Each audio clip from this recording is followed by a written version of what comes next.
This is the Renewable Radio, sponsored by the Hale Group. Obviously, there's lots and lots of solar jobs going on at the moment within the industry. There's more and more people getting involved in it.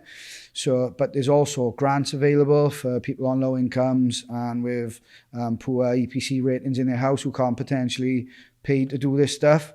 And what we found is obviously panels were being put on people's roof, and heat pumps and everything was being put for free from the government, which is a good thing because it's only going to help the UK reach its net zero target quicker.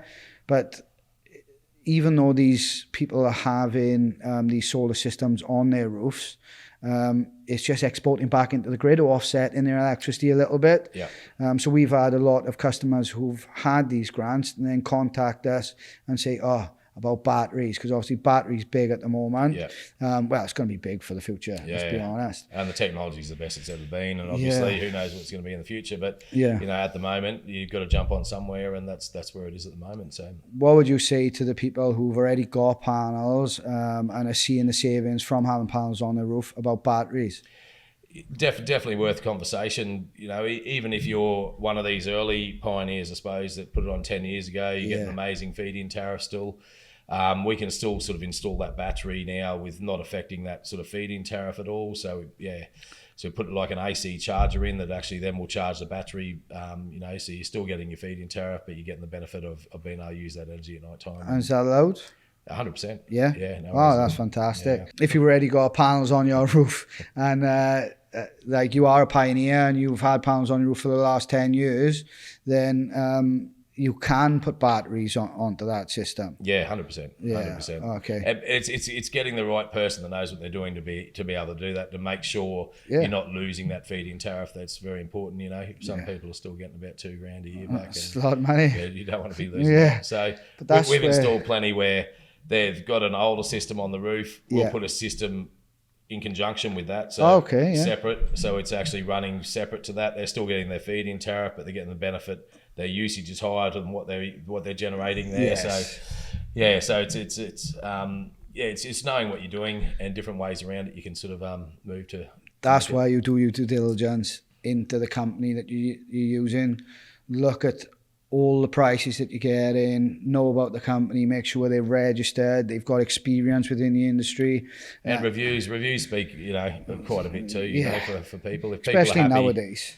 Like a lot of our work now is just referral based. So it's people that, you know, we've seen 2 years ago, they're happy with the system. So happy customers. That's it. They're talking to their brother, their sister, you know, next thing you put it on for the whole family pretty much. So it's, It's good to see people happy though, and they come back to you, and that's what it's all about. Yeah. You do things properly, you help people, which, you know, that's what we're doing. We're trying to help people lower their utility bills, and they'll come back and they'll recommend their family, friends, and it's good for us to see because people are appreciating everything that we're doing. You're doing the right thing for people. Exactly. That's the amazing thing, you know. Yeah. It's when you can help people, it's really rewarding. It's a warm and fuzzy feeling. Yeah, it is really rewarding. Yeah, that's great. So that's experience in the industry.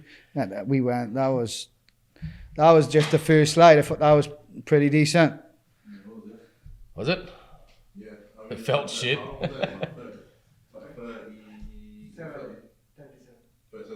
37 minutes. Just on the first slide.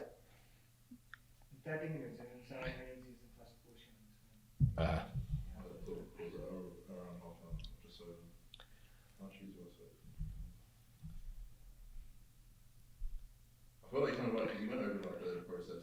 Yeah, I'll ask some. I got some questions to ask about that anyway. So, so all good, man. It's all good. So, obviously, on the survey, you walk into the property, you spoke to the customer, the job's been booked. You've got you know what to expect because the office has asked some questions, and you're going into the property. From a customer's perspective, what questions should they ask? It should be. The question should be. No, you know what I mean. So like. Yeah. So the questions the customer should be asking, I suppose, is how do you know what you're designing here, I suppose, you know, and that comes down to, you know, I'll walk into a house and sit down with someone. We'll be talking for 15, 20 minutes before we even sort of start talking about solar. But so no, like you've done the survey. Yep. You sat down. You've created the proposal. Yep. Yeah. You know how many panels they have on the roof. Obviously, first of all, they should be asking, how many panels can I fit on my roof? What size are the panels, and how much electricity am I going to be creating for my house? Yep. But how much will that offset my bill? Is that a fair question? Yeah, absolutely. So you want to know how much you're going to generate from those 12 panels being on your roof, for example. You know, what that sort of yearly annual outcome of generation is going to look like. And that's pretty easy to sort of calculate, you know, done through Open Solar or something. So that's done on the software that you're using? Exactly right. So, and that all comes down to working out what orientation the roof's facing, the pitch of the roof, you know. For customers who don't know information about this, what is the best direction that the roof should be facing? So south in England, obviously it's north in Australia. But so it turned on its head when it came in. I think it is turned on its head. But anyway. So it's a south-facing roof is ideally what you want. What if they're east to west? Well, east-west, like my system on my house, for example, it's an east-west setup. I've got 8 panels on both sides. So because they got one's going east and one's going west, you've actually utilised the whole roof, not just the south-facing roof. Right. And you've doubled down, so you get you create electricity all day long. So you start early morning because obviously the sun's coming up in the east. You know, it's coming up, starting the system. In the middle of the day, you're getting the whole system, pretty much both sides. Nice. And late afternoon, you're still getting that generation from that westerly side of the house as well. So 16 pounds you've got on your roof. That's correct. Roughly, what was you spending on your electricity before? So we were spending probably around that sort of 1,200 a year just on the electricity, I suppose. Is that before the prices went up? This is before prices went up. Okay, and, so when we first got to the UK 7 years ago, I think the unit rate you're looking at somewhere that 10 to 11p a kilowatt. Where now you're looking, you know, sort of 52. Yeah. At one stage, I think it was talking about 60. You know, wow. Which is a massive jump. But yeah, so what that does for us, I suppose, is obviously, you know, I've been in the industry for a while, so I designed the system on my own house to spec. Yeah. And just knowing that the more panels I can get on there, it means the more generation I'm going to create, which is going to make me more energy, you know, efficient. So what's your bill roughly? So we don't really have a bill in the summer at all. In the winter, it might be minor, but the credits I've built up in the summer from what I've generated and exported back to the grid, it's built up as a credit on my account during the summer months to allow me then to pay my bill with that credits during the winter months. So even though the cost per unit is tripled or even quadrupled in some cases, you still pay nothing for your electricity. That's correct. Wow. And it bites into me gas a little bit too. So what have you got? You've got like a diverter valve that goes into the cylinder, and no, we've got combi boiler, but it's those credits that are built up over the summer months. Because you got your gas and electric with. So then, you know, your bill might come in. You know, you got a 60p gas bill or whatever, and that's sort of covered by these credits you build up over the summer as well. So potentially you could pay for no utilities. If you had the roof space to do it. That's what it comes down to in the UK, I think, is the, you know, every house is different, but, you know, your roof spaces are generally, you know, you might be able to get 6 panels each side, for example. So obviously it depends on that, but like that is a possibility, you know. 100%. You can literally 100%. Well, you can buy your electricity in, like as I said, with Octopus for 7.5p at night. You can charge that battery full, and then you're selling it back first thing in the morning straight off to the grid that you're getting 15p. So it's a. Would you keep? So I know in the summer months you probably export it back to the grid and then just use what you create in the day to recharge it. But like in say the winter months, can you charge your battery in the evening or not in peak hours to utilise savings too? 100%. And I do it all year round. And the fact I do it all year round is I know I'm getting it cheaper than I'm exporting it to them. Yeah. So it's a no-brainer for me to have that battery full for the first thing in the morning. Yeah. In the winter months, obviously, like in the summer, the UK is pretty special, really. Like the hours of daylight are quite amazing. Yeah.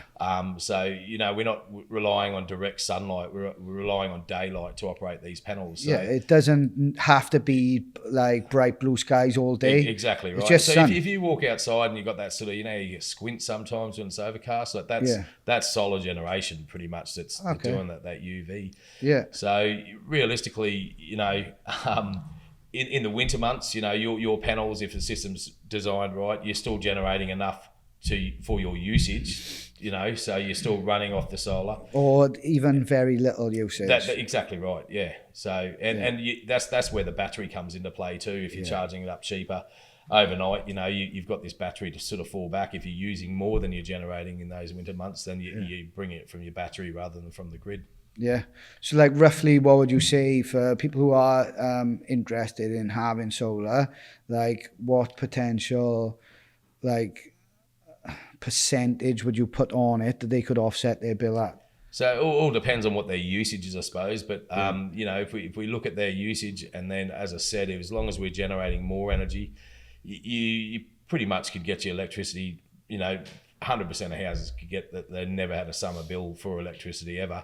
Yeah. And they might be, you know, having a partial bill in the winter time. So Wow, so pay for no electricity in the summer and just a little bit in the winter. that's right. And if you've got an immersion tank in that summer months, you know, you can be charging that your hot water too through the generation that you're generating in that summer. So that's the potential of solar systems that you could put on your property. You could literally, this is from an industry expert, you can offset your bill by, potentially 100% if you have the system designed properly with the right equipment. And that's the important thing. The key words there was having that system designed properly. Yeah, exactly. Bespoke to what you need. You know, it has to be bespoke. Yeah, you know? Yeah. Every property is different. Everyone's going to have a different usage. You know, there's a different number of people in the house, different number of appliances. So it's every household. You know, there's no two the same. So we've been coming up against like massive national companies who are just doing quotes online. Yeah, you know, and then customers are coming to us, and then we don't do it that way. We want to come to site and do a bespoke survey for you so that we can give you an accurate reflection of what you can have. There's a lot of companies out there now that all they want to do is get in and get the low-hanging fruit. So they want to get in and say the surveyors that are coming into your house, they might be a commission-only basis, for example. You know, so that they're getting paid on what they actually put on your roof. But if you go over a certain number of panels where they have to start doing a G99 application, for example, it's taking away their time that they could actually be putting more panels on someone else's roof. So they'll actually make it more expensive if you go over 12 panels or 13 panels than it's needed to be, or what that price is. It's ridiculous. So they're actually designing systems that aren't benefiting the customer at all. You know what I mean? So just to get commission. Just to get commission, just to get those jobs going quicker. So they're smashing out 2 jobs a day rather than, you know, taking the time, and it might take them the whole day to do the job rather than. You actually said to me the other day that you'd seen on multiple occasions from multiple companies that they put a smaller, like a way undersized inverter in a property just to push it through quicker. 100%. So there's two type of applications you've got to do for that grid application. One's a G99, one's a G98. Okay. So that's all depending on what size that inverter is, pretty much is what one you do. A G98, we know it's going to be accepted. It can be fitted the next day, pretty much. Yeah. That's an inverter smaller than 3.68 kilowatts, I think it is. So people coming in designing smaller systems because they know they can come and install the next day, you know, rather than, you know, having to wait for 2-3 weeks to actually, you know, do the right thing for the customer, really. What's the, for a G99 then, what time frame should the customer be you should be to wait? Anywhere from that sort of 2 weeks. It could be up to 6 weeks, depending, you know, if we're in the middle of summer, obviously it's busier, all these applications, so they're getting snowed under, I suppose. So it depends on who the network provider is as well, whether it's SSE, whether it's National Grid, whether it's Western Power. Yeah. So all this plays a part in that sort of decisions. I know a lot of these new build houses now, they've, Western Power might have subcontracted that that estate out to another company, which could take, I've had one that take up to 4 months. So, wow. Yeah. So it is depending on each project. So Depending on what area you're in. Yeah. We actually had a customer that we built out a proposal for. Hopefully they're going to be going ahead this week. It was a 30 panel system, and they'd had like, we recommended they have other quotes off other people. They wanted to go with us, but I said, look, do your due diligence into the company, have a couple of other quotes. They actually had 2 other companies, one a national company that said, look, it was a 30 pounds, so it's going to have to do like a G99 and everything like that, depending on the time frame. That's when it would be. And that we said the same thing as well. They actually had another company come out and say, we'll put in a smaller inverter for the meantime to get a job over the line, so then we can apply for a G99 and then we'll come and change that inverter for free.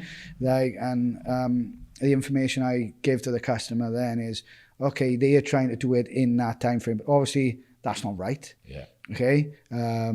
But also, if something was to go wrong and all that electricity ended up going back to the grid, the customer would actually be liable for whatever problems that would cause.